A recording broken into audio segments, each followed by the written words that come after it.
This is Wendy Bice. I am conducting an oral history interview with Michael Maddin on June 20th, 2005 at Jewish Federation. Mr. Maddin, do we have your permission to use your words and thoughts in the future for educational and historical research and documentation? Yes, you do. Thank you. Okay. As I was saying earlier, your career as a community leader and as a mentor to many is inspiring, and the purpose of this oral history project, as you know, is to try to capture memories of where we've been as a community and where you've been as an individual and where we're going into the future. So I want to step back a moment and just get some detail. And can you tell me when and where you were born? Well, I was born in Detroit, May 18th, 1940, and my mother of blessed memory was very worried about the impending war and was going to wait until after the war to have her children, her family, which would have been a long time since we're still at war. Yeah. So thankfully, my father and mother went ahead and began their family, and I was their first child. Of how many? Of 3. And who are they? I have a brother, Richard, and a sister, Rosalind. And they're both younger. 2.5 years younger, my brother, and my sister is 7 years younger. Was your father in the service? My father was not in the service. He married a little later in life, and he was, I think, 39 when he got married.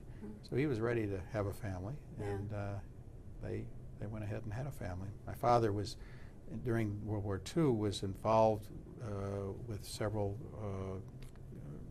draft-related organizations, but he did not serve directly because of his age at the time. Now, your father was Milton? My father was Milton, who had been active in the community in various ways prior to that. And your mother? Esther. Esther, what was Esther her name? Lowenberg. Lowenberg. Were they both born in Detroit? My father was born in San Francisco, the youngest of 4, and his siblings were all born in Paris, France. An unusual scenario. My grandfather on my father's side, Maurice Maddin, was a tailor in Istanbul, in Turkey, and went to Paris to further his tailoring trade, where he met my mother, my grandmother, and they were married, and then they ultimately moved to San Francisco, and then to Kalamazoo, and then to Detroit. And so we have Turkish and French on one side, and the other side of that equation is German. My grandfather, Robert Lowenberg, who was active at Cited and ended his business career and then became superintendent of the cemetery. And his Cited, and his wife, my grandmother, who I never knew, passed away as a young lady after she gave birth to 2 children. My mother, Esther, and her sister, my aunt, Frances Finsilver. And so I never knew her. My grandfather remarried. And, so as a child, though, your grandparents were here in Detroit? My grandparents were all in the Detroit area, and we had many, the most vivid are the Pesach Seders, but everything from crawling around under the table to the various holidays in particular. But so yes, I did have grandparents, and remember them fairly well. Being the oldest, I remembered, and they passed on. Parents are now all gone, so I am the oldest of our family. What was your dad's profession? My father was an attorney, and we had I call it my privilege to practice with him for 18 years. He's now been gone since 1984, so that would be 22 years. But we had 18 years together. It was terrific, and we were a very small firm until our little firm merged with another little firm, which has now become, clearly mid-size. which is nice. It's been a real run and a nice thing. And I have a son who joined us, so I'm very third generation in the profession. And of our 4 children, one who decided that he was willing to become an attorney. Which one is that? That's my number 3, Martin. He's 28, and he's recently moved from Chicago, which is another rarity, but we're very blessed. We have 3 of our 4 children here in Detroit and 1 in Seattle. That's great. Your father was very active in the community. I know he was involved with the Tamarack Hills Authority. What were some of his other organizations that he spent time with? Well, it's really remarkable. Parents of that generation, my father in particular grew up, his parents had died during World War II from the flu epidemics, so he really grew up without parents for much of his later teens and on, early to late teens. And they didn't talk about the war, and they didn't talk about a lot of things that I wish they had, but nonetheless instilled on us various traits that have given us whatever traits we have today that have caused us to become involved and active and caring. But my father was involved with Tamarack Hills Authority, as you mentioned, which was the agency that really bought the camp property for Fresh Air Society, for Fresh Air Camp at the time, and especially the camp which we now know as Ortonville Camp Moss, and that was the assembly of the property. He was involved with Fresh Air and actually was a president, I think, in 1953, if I remember the year. And so it was very logical for myself to become involved with Fresh Air when I became a young adult and was looking for some things to do. And I'm glad I did, because I'm involved as recently as before I left for this interview to talk to the current president of Fresh Air about a project that he would like me to help with. And I find that camping, Jewish camping, and the informal, formal aspect of camping and the Jewish experience is a very positive and effective way to instill the good values in children, and in the reverse with parents. The Bubby Zadie camp, the family camp, as Don and I have tried to help with some small, some endowment for the program aspects of it, have really found it to be useful for families that can spend time in the outdoors or connecting with outdoors with their children and or grandchildren or even aunts, uncles. To me, it's a unique experience, and we've always been outdoors people. While you're on the subject of family camp, did you help create the family camp program?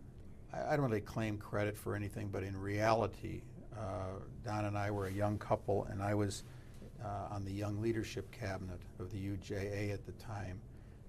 We were looking to do a program, and I was very anxious to do it in such a way as that our children could be involved. And I presented that idea, and everybody said that would be great if we could have some sort of an activity that included our children, because these are young adults, very active, trying to establish their careers or professions, and like the idea, well, where would we have such a thing and over what period of time? So I believe it was 1973 and then 1975, we had 2 retreats at Butzel. And I was first met with the traditional approach, no, Butzel's never had young children. What would happen? Would it stand after the event occurred? And I convinced them that we would take a great responsibility, that we were careful, that we would be careful, we would supervise our children in addition to whatever staffing they provided. And we wound up having 2 weekend retreats under the auspices of the UJA Young Leadership Cabinet. But nonetheless, if you were to look at the list of people that were there, and I certainly don't remember every one, but many of the people who were in those early 2 family camp sessions, if you will, became active or more active in the community, and names like Jackie Frankel, Slacken are among many that clearly are those type of people. And really remarkably, I just spent over the last 6 months with one of my sons who's an artist, about 10, 12 hours of time going through old 8mm movies and slides and 35mm slides, which we've just had converted some of them to DVD, and found pictures of those 1973 or 5, I don't know which one they were, because I didn't even take the time to figure that out, but they're really very well done. Plus, I found the files of the organization I did for those 2 family camp experiences. So it became clear to me that it actually happened even all these years later, and it became the beginning of the opportunity to do family camping in the way that it's now we're trying to do it. Yeah, it's an amazing program. Let me go back in time now. Where did you grow up? What part of town? We grew up on a street called Broad Street, which is what I call one of the old neighborhoods. Broad Street in Glendale. Actually, the address was 12733 Broad Street. Nice little boulevard street that had homes that were just a hair bigger than the ones on the side street. So instead of a 40-foot lot, we were on a 50-foot lot, which today sounds very small to most people who live out in the suburbs. But it was a very nice home. It was a real stretch for my parents at the time and to buy in 1939-40 when they bought the home. And we grew up there, and it was a nice thing. I went to Central. I went to I went to Winterhalter Elementary, and then Durfee Junior High, and then Central for a year, and I finished at Mackenzie. The area was starting to change and become less safe, but I finished my high school at Mackenzie rather than... Did you move? My parents moved as I became a senior, but that would have been 4 schools in 4 years, which I wasn't comfortable with, and I was allowed to finish at Mackenzie, and then I went on to the University of Michigan. So Central to Mackenzie, that year? Central was 1 year, and Mackenzie was 2 of the 3 Okay. years of high school. Durfee was, at that point, 9th grade. Right. So, but when you went to Mackenzie, your family hadn't moved at that point? Not until my senior year. Okay. And my last year, when they moved, I finished at Mackenzie. So what year did you graduate high school? 1958. 1958. June of 1958. It was just starting to change. Describe some family life in your home. Were you guys conservative or? My father, as I mentioned before, grew up with basically having no parents. 1914, when he was 12, his father died. In 1918, his mother died, so he was 16 then.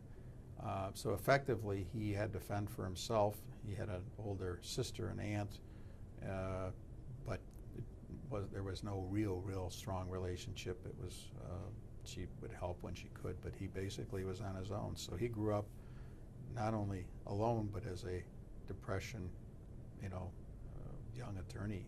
So he struggled, and that developed his attitudes of. He was fairly conservative, very bright, and very good at what he did. My mother, on the other hand, was a little sweeter. She grew up in Detroit. My father grew up in Detroit as well. When they got married at Cited because that's where my mother belonged. And my father basically was a Temple person, but really there was no strong connection there. So he became connected to Cited because of my mother's family, and that's where we grew up religiously. And I still belong there. My brother and sister belong elsewhere. Our children are just at that age when they're going to make their own decisions. My daughter, son-in-law, and we have one granddaughter. They belong to Cited. So that's where we are, and comfortable for the time being. So was your family fairly observant then, or? They were not actually until sometime during World War II. They kept kosher, but I don't recall that specifically. Religion was part of life, but not something that ran our lives, and that's the way we grew up. And frankly, I was comfortable with that, because if I challenged something and I couldn't get an answer that I was comfortable with, I chose to, believe my own beliefs. But as you get older, you develop your own sensitivity toward religion and what's important about it and how it helps, certainly through life cycle events, up and down, and deaths and marriages and bar mitzvahs. And when it was important, I became vocal about something and when it wasn't. An example would be our daughter Melissa, who all of our 4 children went to Hillel Day School for a period of time. And when Melissa was about to be bat mitzvahed, it was not approved at the Cited to have a bat mitzvah on a Saturday morning. You could have a Friday evening. So I think 25 or 26 of us who were members of Cited were we just felt that that was wrong, that young women ought to have the same privilege as a young man, recognizing all the halachic issues and answers that didn't make any sense. So I think there were maybe 25, 26 of us wrote a letter at the time to Rabbi Groner and basically said, why are these other institutions allowing it? And frankly, if you can't give us a satisfactory answer, some of us for sure are going to find another spot where we can go. And long story short is that they came around and allowed it, which I'm glad, because I think it's the right answer. And because of that, there's enough flexibility in that conservative mode to have kept us going. That's good. So was she one of the first? Well, yeah, I don't remember women? whether she certainly wasn't the first, Yeah. but I know Larry Jack here, and he was part of that group, and a bunch of other people who would be identifiable, and we just felt there's no reason why. Now I know that there were problems with dates and how many dates you can have but I'd rather have 2 people or 3 people even on a Shabbat morning and let everybody have the same opportunity. And since then they've done it, so I feel good about that. Yeah. Broad Street was a fairly Jewish area? Yeah, in the old days, that whole area, had a strong Jewish. You couldn't go more than a house or 2 without there being another family. And gradually that shifted as the movement went north. We were late. My parents were late in moving, and they moved to Parkside, which is between 6 and 7 Mile Road, when I was going into my senior year of high school, and that move didn't mean anything to me because I was at Mackenzie for a year, graduated, then I went away to Michigan. Right.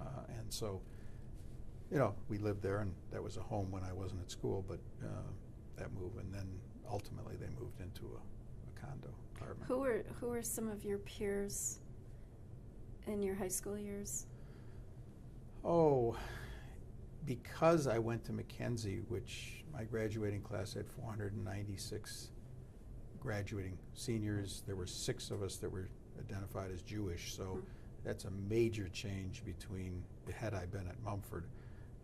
The Mumford crowd, so to speak, I became acquainted with more at Michigan, because a lot of them went on to Michigan or through other means, fraternity, law school, whatever, but not during my high school years.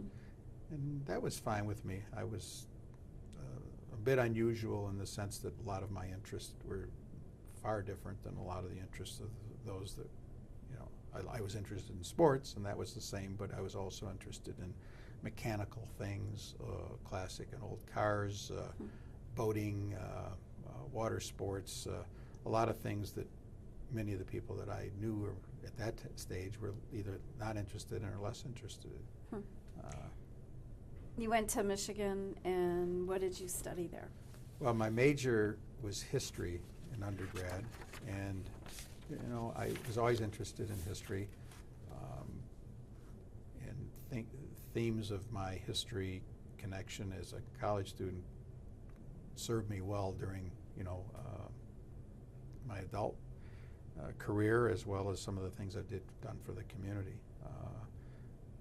As you know from our connection with each other at Fresh Air, and some of the historical things that I've saved, or I'm interested in what happened and how, and not repeating, and looking at ways to make things better, and what do we do in the past to deal with it. All help, plus the centennial. Yeah. Your wife is Donna. What was her maiden name? Donna Hartman. And where was she raised? And she grew up in Oak Park. Her parents moved there from an apartment really before there were streets in most of Oak Park, so they were really early pioneers in the Oak Park scene. Her mother, Helga, who's still alive, basically escaped Germany in 1938. She just got out. She was a sole child. Her parents were, they owned a little department store in a town, Kirchen, just outside of Frankfurt, and they moved here basically with what they could carry. And so their life started from anew with the language problem and everything. My mother-in-law and my father-in-law was basically a salesman. He sold costume jewelry. They had a modest life, lived in their house in Oak Park, and Don has two brothers, one older and one younger.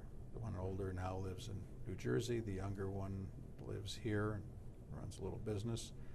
And she grew up basically having to work. She worked from time to time she was 13 in order to help support and actually pay for her own way to get through college. Did you meet at college? I was in my last few weeks of law school when we met, and we have a lot of fun talking about, she kept me from studying the last 3 hours before my last exam in law school, which I think I got a C+ on that course, but we talk about that. Yeah, she was and she finished after we got married. What was her study? Well, she became a teacher, physical education and dance. Huh. And her first assignment was at Northeastern High School, which was tough even then. She was teaching dance to primarily Afro-American young girls. And she was serious about it, and it helped them, and she developed relationships with them. And she taught for a number of years until we now have 4 children, so she became very busy, and we worked hard, but it was enough to be able to have her stay at home with those 4 young ones and help raise them, and she did a terrific job. She deserves most of the credit for that. Yeah. And she now is teaching at Hillel. She's teaching cooking as a part-time, just to keep her finger in it. She loves it. It's really good. That's great. Kids love cooking. Yeah. Even the young boys. It's a great way to connect to kids. And now, of course, it's almost all geared to Jewish food and the holidays and everything from just Shabbat and Challah to... Does she use some of her mother's recipes? Not really. Her mother, of Germanic background, was very dictatorial and very opinionated, and basically wouldn't allow her daughter in the kitchen, which is all the more remarkable. She just basically never taught her because she wasn't allowed to be in the kitchen. Huh. So, and she's become not only an excellent cook, but she enjoys doing, good things with food in a healthy way. Your dad went to Camp Tamarack, or Fresh Air Society as a youth, which you found out. I found out after his passing that he was actually a camper, and I think there might be a picture which we identified him from other pictures about the same time of his age in 1910 when he was 8 years old. Really remarkable, because when he was young, he was involved with Boy Scouts and other things which led him to, which is an outdoor kind of an activity. He enjoyed certain things outdoor, but nowhere to the extent this Donna and I have become. I mean, we love being outdoors, hiking and biking and just walking and even going up in the mountains, whatever it is. And most of that I don't remember from my parents, especially my mother. But my father was involved with Tamarack Hills Authority, and then he became president of Fresh Air Society, I think in 1953. And so he obviously was interested in camping, but oddly enough, none of us kids went to camp. Yeah. So there was kind of a dichotomy between whether or not they felt it was right for us to go to camp. They always rented a cottage, and so modest cottage, but we used to have our summers, in a cottage type atmosphere, which I grew up and really loved. I mean, it wasn't like I was missing anything because I enjoyed what I did. And when I got older in my teens, I started working on jobs from those places that we rented. So, I'm very happy with my background, when our children were young, we used to take them camping all the time. Camping our way. It wasn't like formal camping. And then our children, I think all of our children went to camp, and 3 out of the 4 went to Tamarack. 1 didn't, because he wanted a different kind of program. He wanted a program where he could have 6 activities all programmed for him, and Tamarack is more of a bunk kind of an approach, which is, it's good. It's good to be said about both. Yeah. Was Donna a camper? Donna went to camp, I think, once or twice, but her parents, again, really couldn't afford it or didn't prioritize it, so she only went a few times. What are your earliest memories of how and when you began your involvement as a communal leader? It's pretty vivid. Until the Six-Day War broke out, I was interested but not really involved. When the Six-Day War broke out, I received more than one call basically asking if I would participate in some communal fundraising because nobody knew on day one of that war whether or not it would be as successful as it was, but nonetheless, and it was very exciting for me. It was like, of course I want to be part of this and I want to help in any way I can. And so I remember vividly, a few days, because it was only after the 6 days ended, it was pretty obvious that Israel had succeeded in doing, in that war at least, what it hadn't been able to do in other wars. And so I was really taken up by the number of people that showed up, what we were able to do, learning from it, and becoming interested more in what it all meant. At the same time, I was a young attorney and I really had to work hard at getting started. I was also newly married, just finished. I finished my active duty. I was in the service, so I had the rest of 6 years of summer camps and 1 weekend a month. So I was very busy from day one. But the community became something that I embraced and wanted to participate in to the extent I could. And from there, became involved in the then junior division, now young adult division, and I guess I must have done enough good things that whoever was part of the nominating process at the time nominated me to where I became president in 1971 of the young adult division. And I tried to do what I thought was important to move the agenda along. And my philosophy with all the experiences that I've had is that it's a sacred trust to take what you receive, and if you can carry it for the year or 2 or 3 or whatever the term is, and leave it in certainly no worse condition and possibly better, then you've done a good job. So that was the approach. I was president, and probably among the things that I felt that I've carried forward ever since then is that young people deserve an opportunity to grow and learn and become seen, and if they're good, to move forward into new positions or positions that weren't available to them. And so I really strongly believed in young people having an opportunity to sit on boards of agencies, to be on committees of federation or foundation. And there was a lot of resistance, unfortunately, and mostly because it hadn't been done, just like family camping, and mostly because what could they add? Why should they be here? They let them grow and learn. Well, how are you going to do that without being part of it? So part of the process that occurred, which I'm very pleased with, is that we developed a program that put young people 2 at a time. Some agencies wouldn't accept 2, but the program was two to a board, and we would look for young adults that were interested in those areas. We'd send out form, ask them, what do you like? What do you think you like? What would be interesting to you? And then at first, of course, they basically were to be sight unseen. You can come, but you can't vote, but at least they would be there to learn. And gradually that moved into, what's the problem? If you've got 36 seats on a board or 72 seats or whatever number, 2 people will never make a difference. In most boards, we did a little investigation and found out for the agency an opportunity to have young people who would turn into really good board members and even possibly donors, even possibly leaders in terms of helping with different committees. Mhm.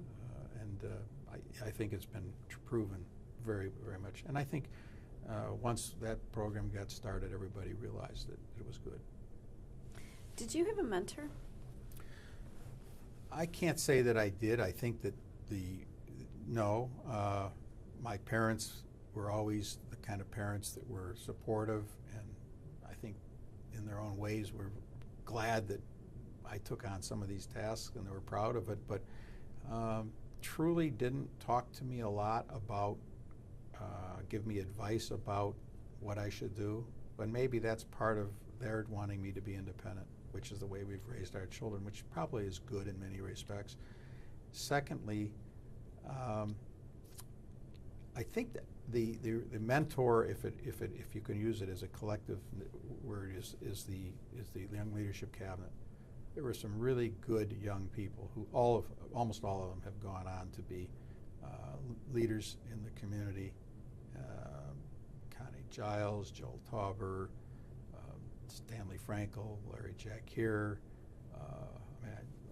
A lot of names that I could give you. I'm sure I would omit somebody I shouldn't, especially people that I'm close to. But and I was part of that Young Leadership Cabinet, I think, for 5 years, and on the executive committee nationally for 1. Then I had some eye surgery, and I just said, you know what, enough. I cannot do this, so I better get my eye taken care of, or eyes at the time, and take care of it and move on, which I did. But I think that being around that atmosphere, Young Leadership Cabinet back then, and I know it's been better and not as good at times since then, but it was fairly high-powered. The national structure was really good. The programs were national with local activities as well. We would go to a retreat at least once a year. There was song, there was dance, there was solicitation, there was training, and you came back really feeling invigorated, and you came back feeling like you could do anything. It wasn't geared to an agency. It wasn't geared to the Jewish Federation of Metropolitan Detroit or any other. It was geared to Israel and Young Leadership Cabinet, UJA, but how important communal involvement is, and it just keeps re-cementing it. Was that was in the 70s? Yeah, that was 60s, 70s, and Yeah. then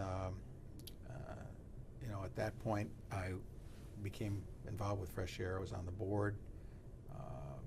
That continued in 80, and I did, I can't remember everything, but there are a number of things that I did that sort of fed on each other. I know that in 1981, I believe, I co-led Hadracha. We took a group to Israel. Mm-hmm. If you look at those people, in fact, it was a very nice compliment. I just ran Howard Tapper. We were sitting at the Wetzman luncheon last Friday, and he came up to me after and just reminded me, he said that's when he got started.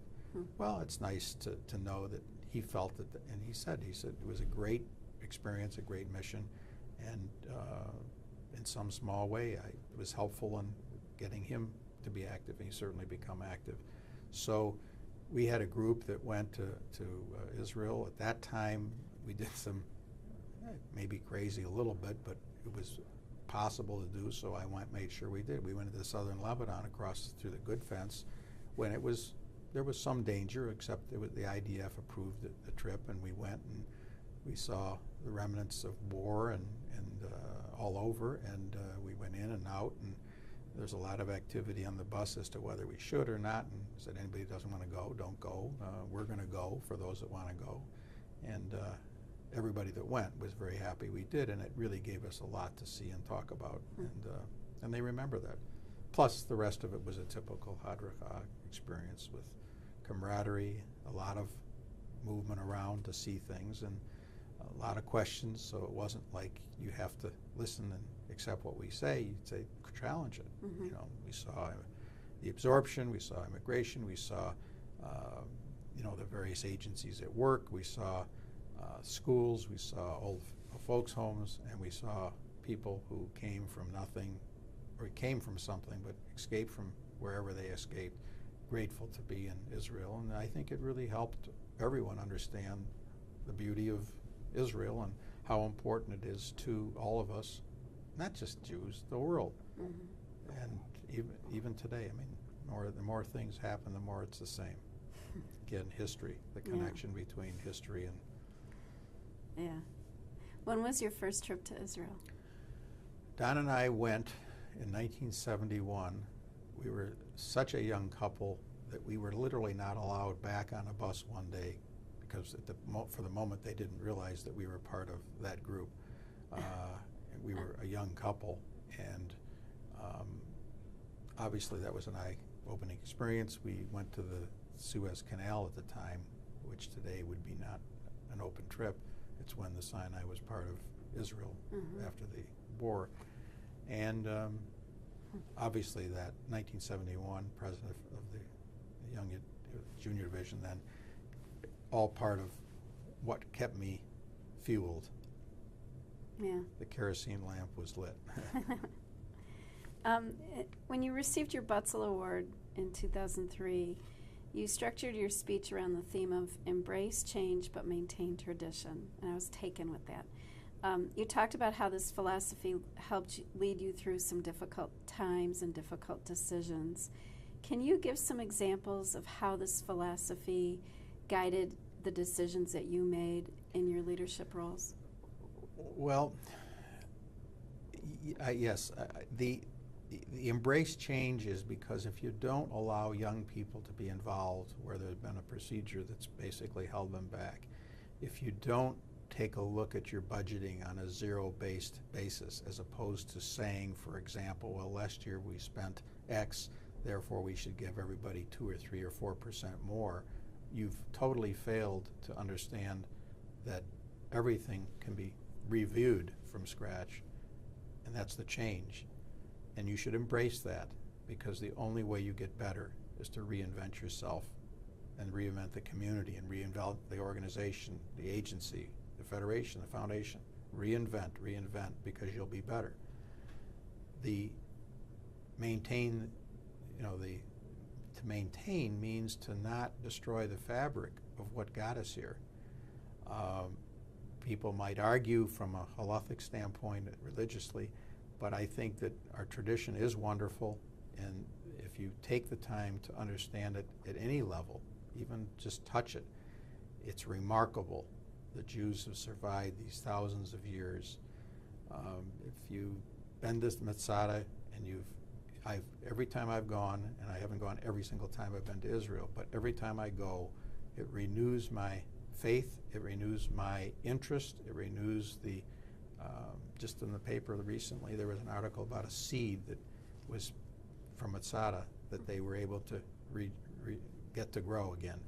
And whether you believe in miracles or not, it really is kind of a miracle. If you buy seeds from a seed catalog, they might not germinate a year later or two. So how we survived for all these years and how we have caused ourselves and our families to grow and be strong and to deal with anti-Semitism and to deal with all the pressures is really remarkable, and I think there's something special about it. So the change is, I think, more changing because of what's around you, but the maintain means to preserve the core, and it's like, don't throw the baby out with the bathwater. It's a perhaps too simplistic approach to it, but we must keep remembering what we're saving and what we're preserving and why, but don't be afraid to adapt to the differences. And that's a philosophy I've lived with in everything. Challenge it, make it better, but don't destroy the... What are some examples of where you as a leader were able to use your philosophy and teach that philosophy to others and implement change? Well, I think a real core example would be is that as I was growing up and I was involved in campaign and chair of this and part of that, and I really kept thinking, I talk to people and they're upset with something. I couldn't get my parent into the home. I couldn't get my child into camp or whatever. And I'd always, one of my favorite expressions is, every time I've had a position and somebody complained to me, I'd say, I don't remember seeing you at one of the committee meetings. I'd love to have you participate and perhaps Some of your ideas would be really useful. And it usually quieted people down quickly. But a concrete example for me was that I think in 1991 through 5 or something, I was, for 4.5 years, I was chairman of the Federated Endowment Fund. Well, that the purpose of the fund was to raise endowments. Well, in 1984, when I was president of Fresh Air, I was the first president to sign onto the commitment of endowment and helping agencies grow. Well, there was a lot of friction. The campaign side of that event was upset because they didn't want money to be taken from campaign to go to endowment. The agencies were concerned because they would lose control, if they ever had it, for the endowment monies that they were able to raise or people were willing to give them. Well, I said, that's crazy. There's so much money out there, and there's so many opportunities to raise it. How about the concept that says there are just some people out there that are more interested in an endowment type of gift than a campaign gift? So if you say to them, the only way we'll take an endowment dollar from you is if you make a campaign gift, and you lose both, that's silly. So why don't we look at an approach that says, let's talk about the primacy of the campaign. Let's talk about how without those dollars the community will not be able to function. And without those dollars, people that you know, if not even your own family, will not have an opportunity to be helped by Hebrew Free Loan, Kid the Camp, opportunity to go to the center, Jewish Vocational Service, Jewish Family Service, emotional problems, all the other things that happen that we've taken care of for all these years. But at the same time, let's look at the opportunity. Well, the endowment has grown just tremendously. And I think a lot of the things that I thought of, I don't mean they're my thoughts alone, but I think that they realized to the point where, and I tried very hard to add staff during my 4.5 years. And we didn't, it was very tough to do because they didn't believe that, you know, that there should be the expenditure for staff. Had we done it, I think we would even be in better shape today. There are people who've made decisions to give things to the community, and the community had to decide whether it even wanted them, whether it's an art gallery, a tennis court for the community. Well, the fact is, find a way to take it if you possibly can. If it makes no sense, then see if the family would be willing to adapt it into something that more, and I think the community has realized this, and Detroit now has become premier, I think one of the premier communities. It is in every way, but in terms of endowment, we're now $300 to $400 million of endowment money, and as a result of that, there's a lot of things that we're able to do with the interest income off those endowment funds, and the agencies that have endowments are able to do a lot. What are some of the other very poignant memories you have in your leadership career?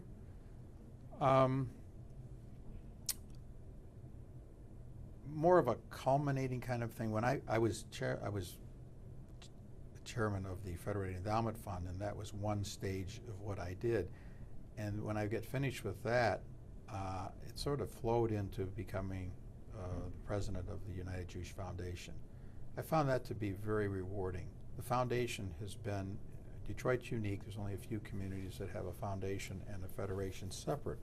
And I believe that it's like having a Senate and a House. There is a little bit of benefit to having the money separate from the organization that doles it out. And it makes it just a little bit harder to get to if it's wrong to release it, and not so hard if it's a good cause. So that our federation and our foundation are now called themselves partners all along, but the foundation, the United Jewish Charities, was founded in 1899. The Federation wasn't founded until 1926. So I mean, that says it all there. I think the Federation does a wonderful job, and I think that the tugs between the organizations really were unnecessary for those that felt that they had to be there. And it's now become more of a partnership, and meetings are joint, which I totally support. That was going on as a concept while I was finishing my term, and I supported it because I think there's no reason to have intelligent people go to multiple meetings. On the other hand, that organization also gave an opportunity for good people to have more than to have another organization they could connect to. And one of the things that I felt strongly about when I became president was what else can we do than just hold assets and manage them and release money. And we started with some initiatives. I think that one of the concepts was to make insurance an avenue by which people could leave money to the community. It was something that was not embraced historically because it wasn't money. Well, in reality, now we have a lot of insurance policies. It gave younger people an opportunity to participate in the community. And yes, if you bought at age 27 a $100,000 insurance policy, you could pay a few $100s a year, but you could also say that I've made a commitment to leave $100,000. And it's been proven over and over again that people who have done this have now become involved in different ways. Many of them have increased the insurance. Many of them have given hard gifts, so to speak, and the legacy and all sorts of other things that have grown out of it are now partially based upon insurance that's second to die, and ways you can leave a lot of money to the community, have a deductible premium, and also be able to be up with people who have committed to higher amounts. There are a lot of young people in our community that will do well, but not great. They have no factories that produce widgets that then can make them very rich people, especially manufacturing. This community, any community across the country, is dealing with manufacturing differently. And as a professional, you're not going to you may make a good living, but you're not going to become very wealthy. So what's the best way for the future? Well, endowment activity through the means that I've just said is just one way to do that. You asked me a question, and I think I've only skirted it. The question, I mean, the centennial for me was kind of a little bit of a crowning thing, because based upon my interest in history, based upon the fact that there was going to be a little celebration of some sort for the 100th year of the United Jewish Charities, now the United Jewish Foundation, I think the community originally thought of it as, we'll have one little event and it'll just happen. And when they asked me to do it, I literally took a day and went to Milwaukee and studied what they did for their 150th anniversary, and then decided that it would be great if we could have 8 or 10 different events, some centered for young adult, older, an exhibit, a dance, or a music session, bring all the different elements together, and as part of that process to bring people together that might not otherwise be together. And in looking back on it, it was a tremendous amount of work. I was blessed. Dale Rubin was my staff, and we got along terrifically, and a core group of people, especially Carolyn Greenberg was my co-chair. Well, I was chair. I think she was co-chair, and then we had one other co-chair who wasn't as active, but that's okay. Who was the other co-chair? That was, If I have that. I'll think of it in just a second, Okay. because he was very pretty inactive. The core for me about the events, we had a menorah exhibit at Somerset. Oh, So it gave us an opportunity for a venue that, fancy menorahs. We had a jazz evening at the Gem Theater. I had our workers' meeting at the Gem Theater just to give them because downtown Detroit was where it all started, at least for Metropolitan Detroit, including specifically the Federation building, which is no longer.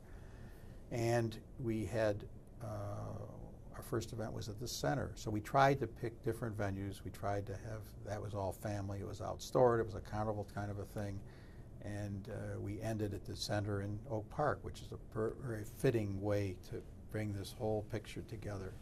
And it worked well. I think we had a concert, Itzhak Perlman concert at the Orchestra Hall. It was absolutely, I think we had 1,900 people.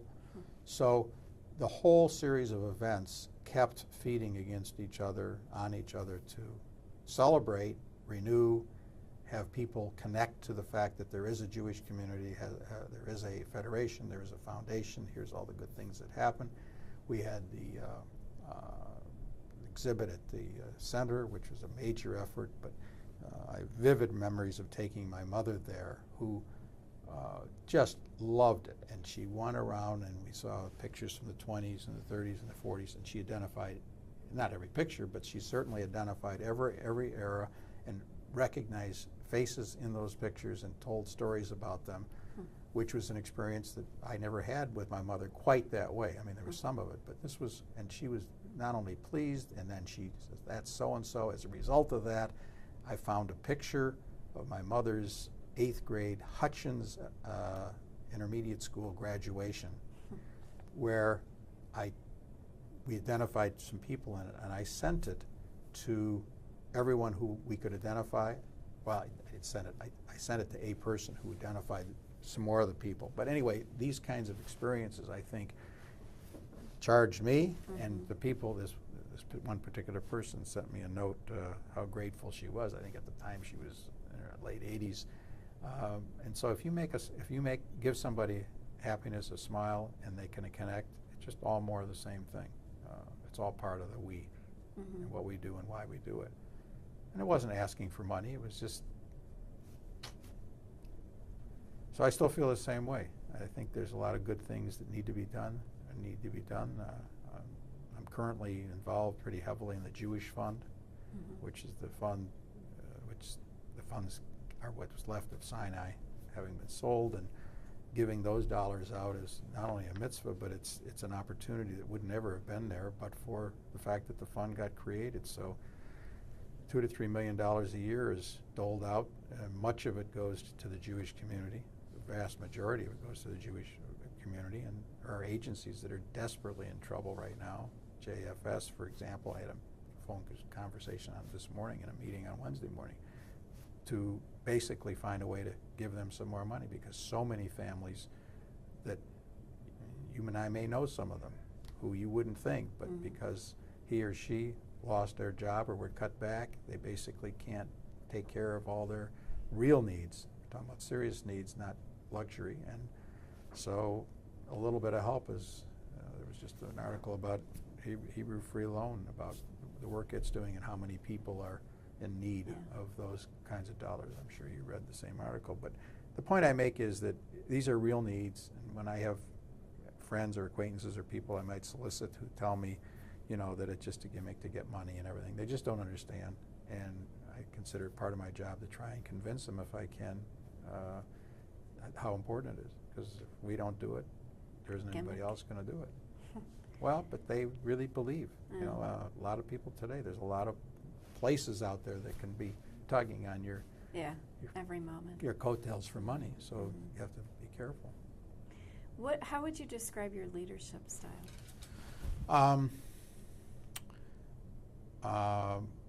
I think I like to engage people in the topic, in the task, and then develop a consensus. So if that's a style, I think I'm more of a, I don't mind making decisions, but I do like to get group involvement and consensus, because I believe that will get people more involved than if I made a decision and say, let's do this.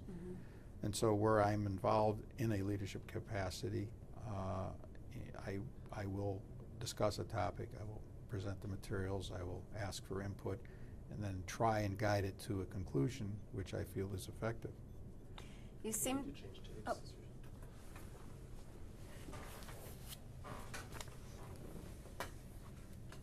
Our tapes, how long? An hour? An hour. Go a few more minutes. Whatever you need. Not that much more. Right. They can't fire me. That's my question too.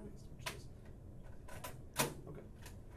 I don't remember what my last question was, but I have another unrelated. Do you have like middle of the night visions of all these creative ideas you get? When does your thinking come to you? It really comes at different times. I could be anywhere and it could come to me, but maybe it's because I'm older. I tend to get up a couple times in the night, and if I do, and I have something that I need to think about or that comes to my mind, I'll often think of it. I also, I had some surgery 5 years ago, and I tend to, and I'm fine, but I walk now every morning, probably 6, sometimes 7 days a week, so it's real regular, and it's about 3 to 4 mile walk early in the morning. could be dark in the winter, it could be light. Often with Donna, and other times even alone or possibly with somebody else. And it really gives me a chance to clean the cobwebs and to do a lot of thinking. Whether it's as simple as Father's Day or something that's personal to the community, or something I'm working on, or thoughts about how I want to present something or what I might want to say or how I'm going to say it. When I got the Butzel Award, it was real interesting because I had a lot of people ask me, I think for the right reason, do you want me to review your comments? Can I help you write them? I said, no, I'm doing fine. I'm doing just fine. And it was because I wanted them to be purely me, and I did do them entirely on my own. And I didn't share them, I don't believe, with anybody until after I delivered them, and then they wanted a copy, in which I was happy to give them. And that one time I felt strongly that I wanted to deliver my message. And it was a wonderful event, and it was a wonderful opportunity, but the best part of it for me was that my 4 children were here, including my son who lives in Seattle, and they were there not so much to celebrate that I got the award, but just that we were together as a family. And that's always been important to me, and yet we're all independent and everybody's got something to do, so. Are your children following in your footsteps? It's a great question, because we've taught them to be independent, which means that they should do whatever they think is right, as long as they, are good people. I'm comfortable that we raised 4 good people, and that they will, in due course, develop their interests and their ability to become communal in their own ways. Yes, but they're going to do it. It's going to take them longer, because it's a much different world. Israel is not the daily serious thing. I mean, yes, the bombings, and I send them things all the time, and I'll try and talk to them, and they're coming along at different stages. Did we get all their names? Yeah, my daughter is Melissa, and her husband is Brian Weisberger. Melissa's a school teacher, and she, as well as taught the Holocaust program at various times in a school district that's not Jewish, St. Clair Shores.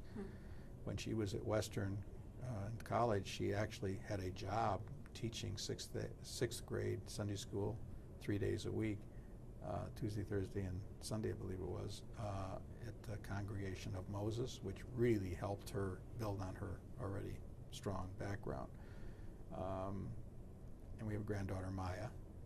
Brian is a financial analyst. And then my son, Mark, is basically an artist. He went to Kendall College of Art and Design. And he basically is doing like freelance and related work. And then my third is Martin, and he went to Michigan and then on to University of Wisconsin Law School. He's a graduate attorney. He's licensed in Wisconsin, Illinois, and now Michigan. And he'll probably be the one that follows in some measure a pattern that I did. It's logical. He thinks, he's an attorney. He thinks alike. He's here. He's got lots of friends. And he went. They all went to Hillel for some period of time, not all through graduation. But Marty, in addition to that, was active at Hillel. He's personally friendly with Michael Brooks in Ann Arbor. He was active when he was in law school at the University of Wisconsin. He went on Birthright, and now that he's back, he's really spending time resettling and getting started in a career, but he'll become involved. My son Matt, basically different. He's an engineer. He works for Microsoft in Seattle. There's another in Redmond. And he understands where he came from, but that's going to be a longer process. But he's in Seattle. It's a nice place to be. Yeah, it is. In your Butzel speech, you brought up Tikkun Olam. And I wondered if you can kind of think of the time you began to truly understand the meaning of Tikkun Olam. I probably understood it just because they're words and you understand what the words say. But I think what you're really asking me is, when did I start to feel it? Okay. And I think I felt it really from the Young Leadership Cabinet point on, the Israel experiences, the various trips we've taken to Israel, missions or whatever, and seeing how the community functions. It's part of our heritage. We as Jews are to repair the world. Our kids were driven with the notion, to do the right thing, do good things, care. One of my favorite expressions to them as they were growing up: did you make a difference today? Mm-hmm. And it wasn't just to do good things. Did you make a difference? Did you help somebody else? Did you do your work? Did you, whatever it might be. And so they got tired of me saying, did you make a difference? But I think after hearing it over and over and talking about it, I didn't come home and talk about what I did so much, but we always had, the family part of our family is that we almost every night had dinner together, no matter how hard it was, unless I absolutely couldn't or somebody couldn't. But most. Stand by, I'm sorry to interrupt. Stand by 1 second, because this tape is making way too much noise now.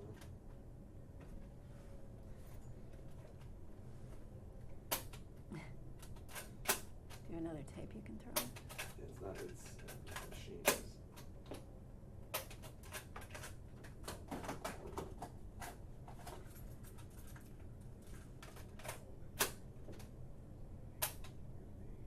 Go ahead and continue, because we can transcribe this from this. You're talking about family dinners. I was saying that Don and I made a priority to say that every day there was no excuse. You'd be at dinner. Mm-hmm. Whatever, even if it was later than the kids' friends ate. Mm-hmm. And as recently as last year, one of my older children used to say, I used to complain, but I understand it now. Because that was the one time, whether it be 20 minutes or an hour, you'd sit down, everybody'd have their chance to say about how lousy the teacher was, or why this grade was something else, or whatever it is that we wanted to talk about, the world events, what happened on the street, the newspaper, whatever it is, we would talk about it. And we would follow up. Don and I went to virtually every parent-teacher conference, every session at school for all of our kids, which is a big commitment. Mm-hmm. And where we couldn't both go, one of us went. And our kids knew it. And we talk about it. And as a result, they had a hill to climb, both at school and with us if they didn't perform. On the other hand, if they had a problem, we always tried to help them. So that all fit into making a day work. And a busy person can always be given one more thing. A person who isn't busy probably can't take anything on because they don't think they can. Right. Life is much more exciting and full when you're busy, and it's much more exciting and full if you can help make the world better. Mm-hmm. And if you believe that and you do that, I think we each do our share, it will be a better place. Yeah. I don't do it for the religious aspect of why we do it, although I understand that. I do it, it's because it's part of me. I just grew up with it, and I think that my children in each of their own ways will do it. Even if it's as simple as helping somebody with a problem, one of my sons helping somebody with a computer problem, it's all part of the same thing. It grows out of it. Mm-hmm. Being selfish is not helping, right. Not caring, right. Not trying to find out what the problem is. It's nice.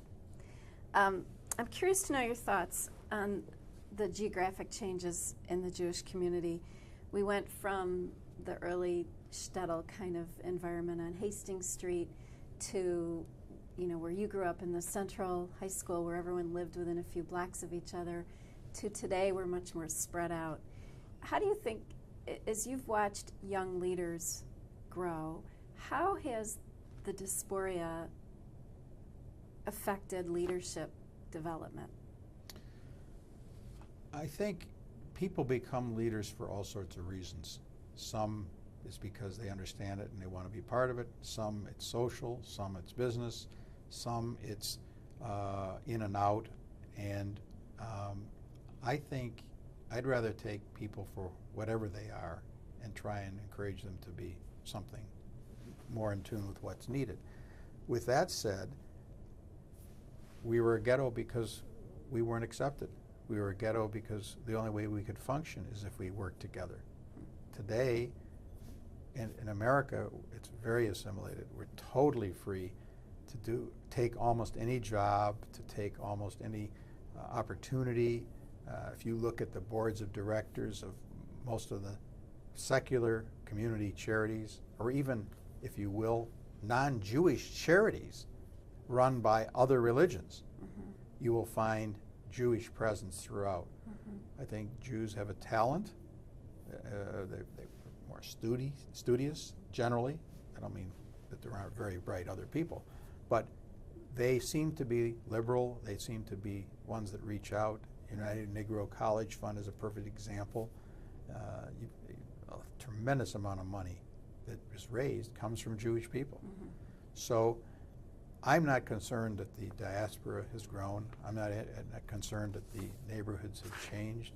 I think the problem is that assimilation is a major problem. And I think that in order for us to maintain our Jewishness, there has to be a core that's always lit, the center of the volcano, so to speak. But I think it's still there. I mean, you can look to the Orthodox, you can look to areas where there's a vibrant Jewish community, and certainly Detroit is a vibrant Jewish community. I mean, any number of people who visit Detroit that say they cannot believe this community. And it isn't because we're all going to shul or temple every week, or that we keep kosher, or that we study with a rabbi. I mean, those are all wonderful things if you're interested in them. I think that the synagogue and temple have been, by the rabbis, considered the center of their existence, but they're not the center for everybody. And my center, good or bad, became the community. And the Foundation and Federation as a method by which I could express myself and I could do what I felt I wanted to do and could do. And to this day, I feel that whatever those contributions were, and really they are tiny in the scheme of history, but whatever contributions that I've made, I feel good about the time that I spent, and I don't have any regrets about it. And I chose to use that model or that vehicle to help improve it. What would you say the critical issues our community faces today are? It's as always, there's not enough money to pay for all the services that are needed by those that are, I think, probably education on the one hand, the youth, and education really throughout is a very important segment. But I think probably the most important is aging, and I think that all the statistics indicate that people are living longer, and therefore, whether it's Social Security on the secular side or in a Jewish community, or it could be the Lutheran or any other community where there's a concern about the elderly, there's going to be people living longer, and the average age of the people at the home keeps going up, up, up. They may have, years ago it might have been in the 70s, now it's 80s and high 80s even, and some say, and Alzheimer and diseases that weren't particularly 50 years ago even known or prominent, today are very important because people have lived through that longer time. My mother passed away and was 89 years old, and the last couple of years weren't good, but she was taken care of, and I guess that's what's important. But there's more people and less people to take care of them. So between less people in terms of numbers and less people committed causes us to have a huge, huge problem. Being creative with the money we have, getting people engaged in the process, understanding it and getting engaged, I think are also important problems. Just raising dollars is a small part of it, I think. That comes from all those other good things. What organizations are you involved with at this time?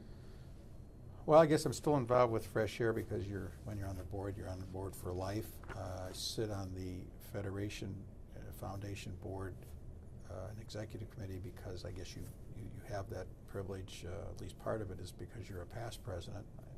I'm not sure that the Federation is the same, but anyway, I'm on that executive committee. The Jewish Fund, I've spent a fair amount of time working on that. I'm involved in the audit committee, the nominating committee. I'm chair of the social welfare group, so that's the group that's really dolling out the largest sum of money. So that subcommittee, if you will, reviews everything and then presents it to the board for consideration. We're dealing with some really important issues for the community now. And in terms of other organizations, I basically have cut back on some of that.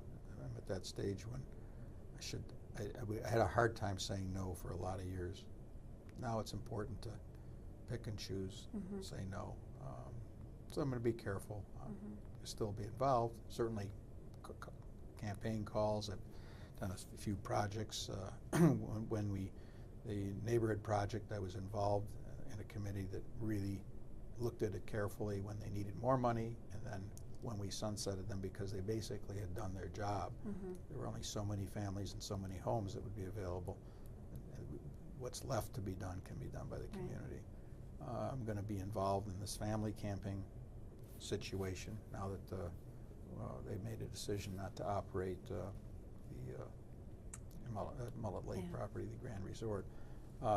And I know that they've folded in a portion of it into the Butzel program, but we really need to, as a community, find creative ways to keep families involved together in the community exercise. And that's something I've always felt strongly about. Yeah, a lot of your time and talent. Well, it's not just that it's a program that Don and I feel strongly about. I think that families are under more stress today than at any other time in a long time because of the need, well, the economy, the need to raise your children and do it right, and to be Jewish in the middle of all of that is a strain. Now, a lot of people have overextended themselves, and that's a different issue. But I'm talking about people who really need. Don and I went to 3 Shabbat dinners.